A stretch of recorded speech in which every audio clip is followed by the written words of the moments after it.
What's up, guys? Today we're playing Resident Evil Revelations, the first one, on the Nintendo Switch. Now, this has been an interesting game because getting it was way harder than I thought it would be.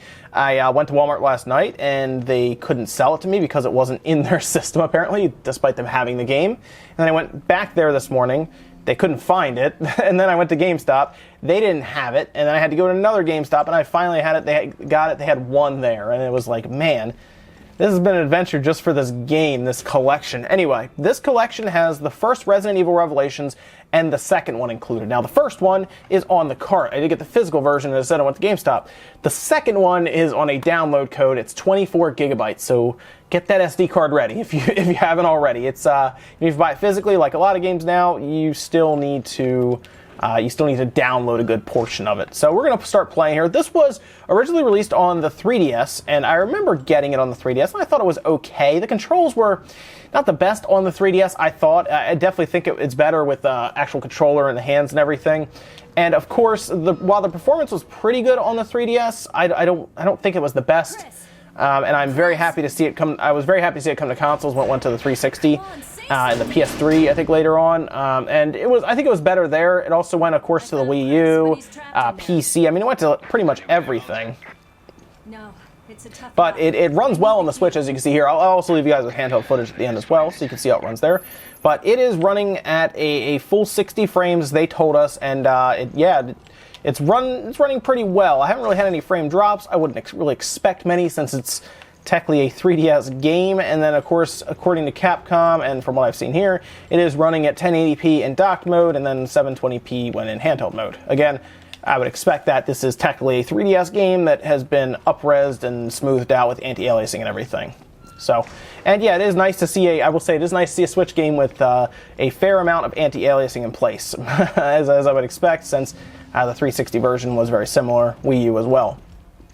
So we're in the beginning of the game, more or less. If you didn't play this game, it's good overall, and I think it's worth picking up the collection for $40 if you have not experienced Revelations at all. And right now we're on a ship right now, and we're kind of just searching. You just saw that room. We're trying to get in there, so we're looking for a key. And they use kind of this lighting, as you see here, so you can't see much. They are the tank controls, so if you didn't really like the tank controls from Resident Evil 4 as much, you may not be as into this version of the game. There we go. We'll shoot this guy up. The one thing that's really funny is it seems like your bullets just don't have much of an impact, which is really funny. Like, it hits and it just does this little splatter effect. Like that, and that was always fun. I mean, I know it's coming from the 3DS version. I'm almost out of handgun ammo right now. And then we kind of scan them, and it gives us, right there, see the scan complete, gives us more information on them and everything. We get an actual health power-up when we do that, when we scan them enough. So we're just looking for a key right now, and we're going to keep powering through here. I am curious to hear how many people actually played this game on any other system, or is this literally the first time you've played it? Because it's been on Nintendo systems more than anything else, really. I mean, it debuted on the 3DS, got great marks there. Very, very ahead of the 3DS's technology, I think. It was a great-looking game at the time on a handheld. And so it's not as... I don't think it's as interesting to see it on a handheld. I think the second one is the one that's really interesting to a lot of people, because while it was on the Vita, if you see the comparisons between the Vita and the Switch version that people have already done, much larger of a jump than you would think. So you even had the shadows and everything are in place there. There are the low-resolution shadows, but they're still there. And they still have all the weather effects and everything, which is cool. But let's keep pressing on here. Like I said, I'm curious how many people... there's an ankle mark on the door, it's fine. How many people did not play this game on the 3DS, the Wii U, 360, and this is your first shot at it. It's very interesting to hear how many people have maybe missed out on some of these games, and they're going back with the Switch to try them out. I think there's a lot of people who actually got more or less back into gaming because of the Switch, which is interesting. But let's keep pressing through here. Oh, jeez. So they got messed up. I'm actually running out of ammo, so I can't remember. I need to remember how you melee attack. Oh, there's ammo. There you go. Right on cue, actually. How much? It's only 10. See, I can kind of just punch them with the gun like that with ZR. Now, I don't think it's this version has any of the motion controls. I think it's mostly the second one that they did a lot of optimization to for the Joy-Cons and the motion controls. And of course, we'll try that out. Don't worry. We'll play around with that.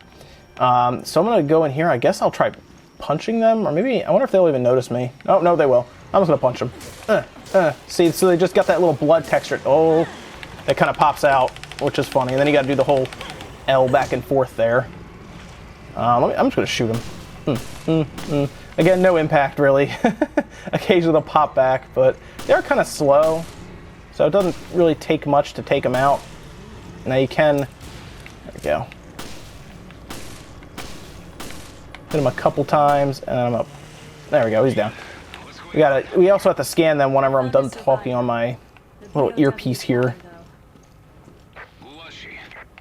I'm still trying to piece that together. Yeah, look at her. Oh, you got an identifier. Let's see what the Genesis can tell me. Yep, so we're a scanner. We have this thing called Genesis that scans people. Or things. Oh, item found. Okay, so I have the key for that the crew quarters area now. Parker, I couldn't find there was a door that was locked before. We're going to run back there. I don't want to look at the menu. I want to scan these because I'm getting close to 100%. There's 60%. And then 75%. All right, we're good. Let me go over here. Some bullets over here. I always liked the tank controls that they came up with. I really had no problem because, of course, then you can't really see behind you as much, so it's supposed to be scarier. I think that was the whole point. But you can press down and B, and it just kind of jumps you around like that. So it's not so bad. Overall, though, the performance is good in this game, and I'm liking it so far, just from what I've seen. Like I said, I have it on the PC as well. I didn't really like it that much on the 3DS, just to be honest. I know people did. I didn't. Obviously it runs really well on the PC, but I'm very happy with how it's running here on the Switch. Again, it ran on the 3DS. I expect it to run well on the Switch, but there's a lot of people who want some games to be full 1080p if they can get it that way. You actually have anti-aliasing and look pretty good, minus the lower textures that are, there we go, that are from the 3DS version, because yes, it still appears to be using a lot of those textures when you do cutscenes and stuff and they zoom in on their hands. It looks very low resolution, looks like really bad textures. And that's all versions. It's not like it's just this version or something. Well, I think that'll give me to 100%. Yeah, there we go. Got my little pill on the right there. Now, I will say this, so far from what I'm seeing, the fan on the Switch gets kind of loud when I'm playing. Like, I can hear it right now. It's right over there. Well, actually, man, there's more of these guys. That's fine. I'm running out of ammo, though. I know I was saying be conservative with your ammo, but, like, I'm just going to punch him, I guess. Oh, no! Use the herb. I don't really need to fight him that much, I guess. Like, there we go. Okay, got him. The Switch it's pretty loud from what I'm hearing. Like, I can hear it from here, and it's pretty loud. Now, there are a few games that really make the Switch work, and I guess this happens to be one of them. Not even the second one. This is the first one. I'm really interested to see the second one, though. The second one, I think, is going to be really cool to see. Only because... Whoa, what's that? What's down there? Item. Only because... Oh, I blew him up. Only because it's very similar, apparently, to the Xbox and the PlayStation version, or at least the Xbox version that we got that comparison for. So I'm very curious to see how it looks. We know it's 30 frames, whereas I believe the Xbox One and the PS4 version are 60 frames. But so far, so good on this one. If you missed out on the first one, I think this is a good way to experience it. We're going to take a look at it in handheld mode soon because I want to see how that all operates and everything. But so far, I'm liking what I'm seeing here, and I think a lot of people are going to enjoy this game that missed out on it. So let me get up here. We're going to run into that that room that was locked previously. I'm sure there'll be a cutscene, and then after I gain control of it, we'll do some handheld mode, and you guys can see how it looks there as well. So let's jump over to handheld mode then after that.